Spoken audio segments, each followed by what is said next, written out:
Bismillahirrahmanirrahim. Assalamualaikum warahmatullahi wabarakatuh. Alhamdulillahi rabbil alamin. Wassalatu wassalamu ala rasulillahil karim wa ala alihi wa sahbihi ajma'in wa ba'd. Saudara-saudariku dimanapun Anda berada, semoga Allah subhanahu wa ta'ala memuliakan, menyehatkan, melindungi kita sampai dengan detik ini kita dapat bersua.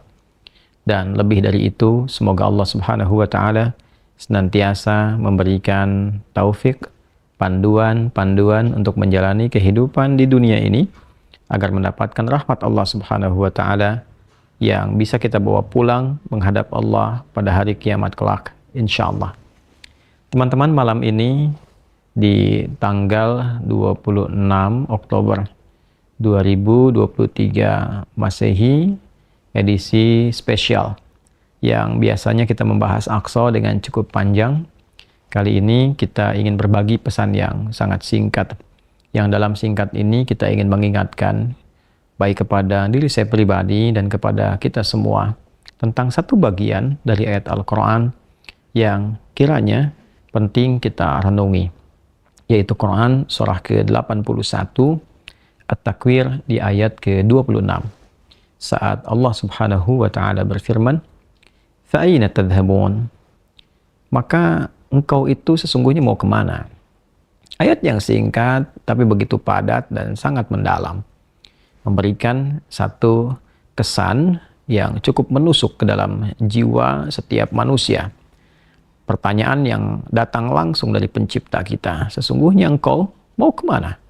Allah sudah menjelaskan mengapa kita diciptakan. Allah sudah memberikan jalan kehidupan bagi kita dan menerangkan konsekuensi di balik pilihan-pilihan yang kita tetapkan untuk menempuh jalan-jalan yang dimaksudkan. Bila benar, resikonya seperti ini. Bila salah, konsekuensinya demikian.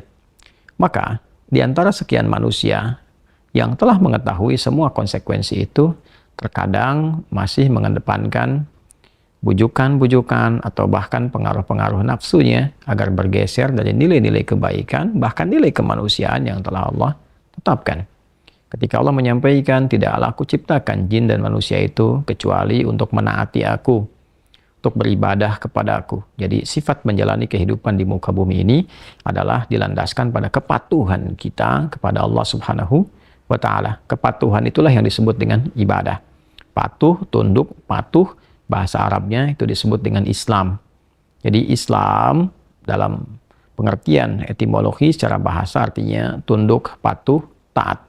Orangnya disebut dengan Muslim. Jadi setiap manusia itu konsekuensinya memang mesti patuh, tunduk, dan taat kepada Sang Pencipta, yaitu Allah subhanahu wa ta'ala. Karena itu ketika Allah menyampaikan di dalam firman-Nya, "Wa ma khalaqtul jinna wal insa illa liya'budun."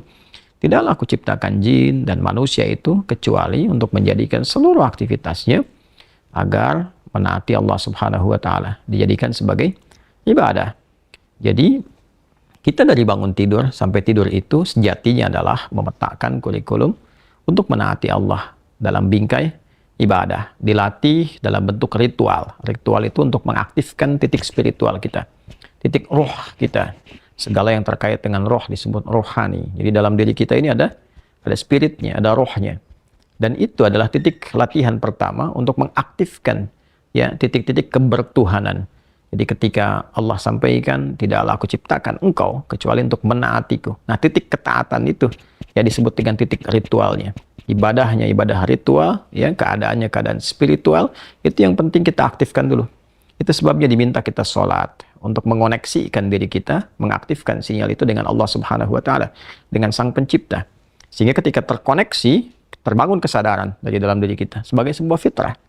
Nanti kesadaran itu yang akan membimbing bagian dari sifat intelektual kita, titik intelektual, ya IQ itu, ya intellectual question. Kemudian nanti titik fisik kita, physical question.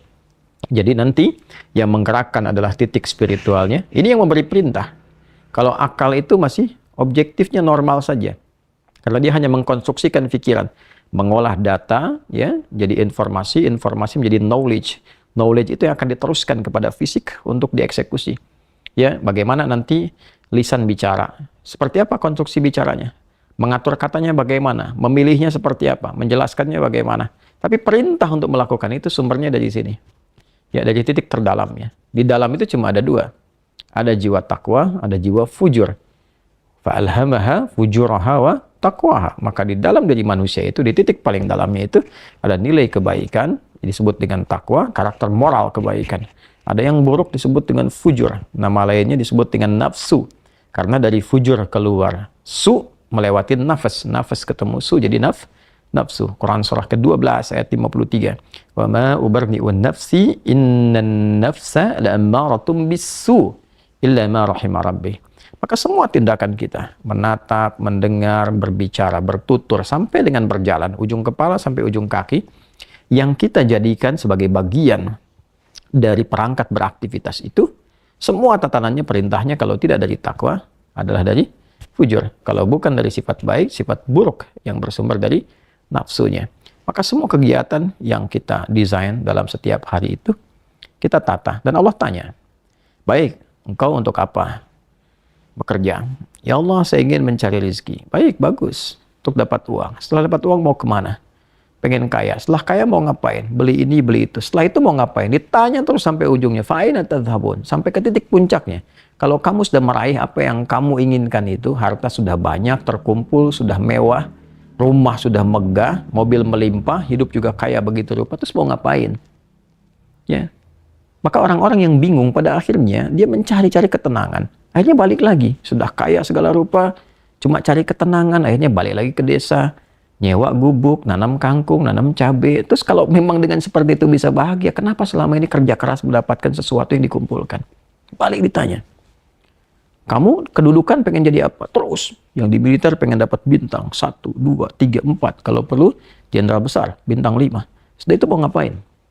Mau diarahkan kemana semua itu? Karena pada akhirnya semua bintang akan berguguran. Ya, wafat juga, meninggal juga. Kalau sudah selesai, purna, selesai. Demikian yang punya ilmu, punya jabatan, macam-macam. Mau diapain? Ya, ketika semua titik itu mencapai pada titik jenuhnya, di akhir itu akan balik kan. Ya, jabatan purna, harta juga jenuh, ya. Nah, di titik itu kita disadarkan, ditanya, mau kemana? Maka dijawablah dengan jawaban yang sangat mendalam. Inni dzahibun ila rabbi sayahdin. Yang terbaik adalah katakan, saya ini menyiapkan bekal untuk berjumpa dengan Rabbku. Itu jawaban yang paling indah. Ya, jadi kalau ditanya, mau kemana hidup ini? Kata Quran jawab, aku menyiapkan bekal untuk kembali dan berjumpa dengan Rabbku yang telah menciptaku. Dari situlah kemudian Allah katakan, aku berikan petunjuk kalau begitu. Yahdin. Ya, aku berikan petunjuk kata Allah. Jadi orang-orang yang menyiapkan semua aktivitasnya dan dia lakukan untuk Allah, berjumpa dengan Allah, maka Allah akan berikan petunjuk dalam setiap aktivitas kehidupannya. Diberi petunjuk bagaimana mata memandang, telinga mendengar, lisan bicara, sampai kaki berjalan. Sehingga dia betul-betul menjadi pengabdi dari Rabb-Nya yang maha menyayanginya. Pengabdi disebut dengan abdun, jamaknya disebut dengan ibadun. Yang maha menyayangi disebut Rahman, maka disebutlah dia dengan ibadur Rahman. Wa ibadur Rahmanil ladzina yamshuna 'alal ardi hauna wa idza khatabahumul jahiluna qalu salama. Demikian di surah Al-Furqan itu. Itulah puncak yang mesti kita ikhtiarkan dalam kehidupan, yang kita selalu sampaikan dan komitmenkan sejak bangun tidur. Dan kita katakan, alhamdulillahilladzi ahyana ba'da ma amatana wa ilaihin nusyur. Terima kasih ya Allah, segala puji hanya milik-Mu yang telah memberi kesempatan hamba menjalani kehidupan. Padahal Engkau telah tahan nyawa hamba tadi dalam tidur. Sesuai ajal Kau berikan kesempatan. Hamba berjanji ya Allah, hamba akan menyebar beraktivitas untuk mencari bekal menghadap-Mu. Saudara-saudariku, sedalam, sejauh, sebanyak kegiatan, aktivitas jabatan yang telah kita kumpulkan, harta benda, pengetahuan, sampai detik ini, apakah betul-betul sudah kita siapkan sebagai bekal untuk bertemu dengan Allah? Atau hanya sekedar mengumpulkan semua itu tanpa arah, yang pada akhirnya bertemu dengan kejenuhan kembali? Renungkanlah malam ini, malam Jumat. Jumat saat manusia pertama diciptakan, diturunkan di surga, mengawali misi di dunia, diwafatkan, dan di titik itu kita akan berpisah dengan dunia. Saat azan berkumandang, nampak jelas seluruhnya. Semoga Allah muliakan kita. Selamat merenung. Allahu Akbar. Allahu Akbar. Subhanakallahumma bihamdika nasyhadu an la ilaha illa anta nastaghfiruka wa natubu ilaik. Alhamdulillahirabbil alamin. Assalamualaikum warahmatullahi wabarakatuh.